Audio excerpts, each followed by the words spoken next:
அனைவருக்கும் எஸ்பி ஸ்லோகாஸின் இனிய வணக்கம். தேவி நாராயணியம் தசகம் 20 1 முதல் 5 வரையிலான ஸ்லோகங்களையும் அதன் அர்த்தங்களையும் இந்த பதிவில் நாம் பார்க்கலாம். ஸ்ரீ குருப்யோ நமஹ. அத்தோரு புண்யே மதுராபுரே தூ விபூஷிதே மௌக்திகமாலிகாபிஹி ஸ்ரீதேவகி ஷௌரி விவாஹரங்கே சர்வைஸ்ருதம் வியோமவசஸ்புடார்த்தம். துஷ்டர்களை அழிப்பதற்கு தேவலோகத்தில் நடந்தவைகளை பார்த்தோம். இனி பூமியில் என்ன நடக்கிறது என்பதை பார்க்கப் போகிறோம்.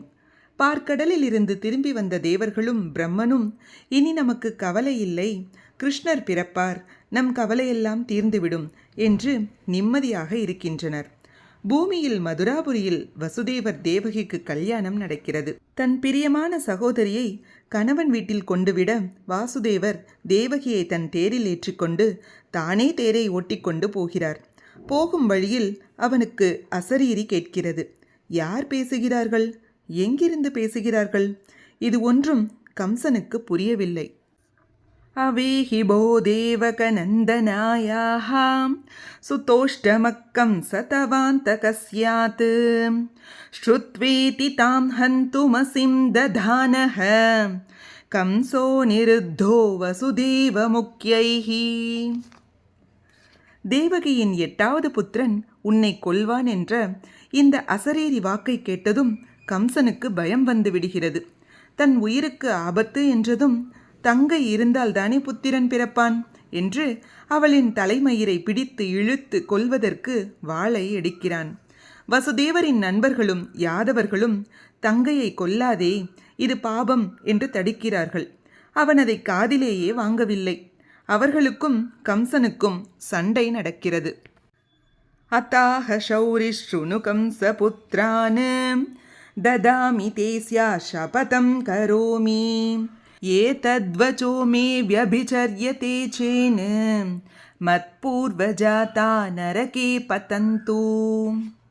யாருடைய பேச்சையும் காதில் வாங்காத கம்சனை பார்த்து வசுதேவர் சொல்கிறார், தேவகிக்கு பிறக்கும் எல்லா குழந்தைகளையும் உன்னிடம் தந்து விடுகிறேன். இது சத்தியம். நான் வாக்கு தவறினால் என் முன்னோர்கள் நரகத்திற்கு செல்வர் என்றார். எல்லோரும் இதுவே சரி என்று சொன்னார்கள்.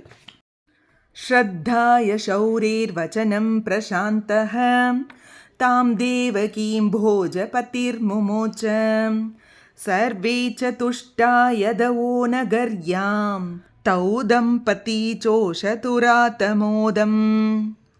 வசுதேவர் சொன்ன வார்த்தையை மீறமாட்டார் என்று நம்பிக்கை வைத்து கம்சன் கோபத்தை விட்டு சாந்தமானான். தேவகி வசுதேவர் தன் இருப்பிடம் போய் சேர்ந்தனர். காலே சதி புத்திரமசூத தாத்தஹ கம்சாய நிஷங்கமதாத் சுதம் ஸ்வம் ஹந்தானமேயம் சிசுருத்யுதீர்ய தம் பிரத்யதாத் போஜபதிஷ்ச தஸ்மை.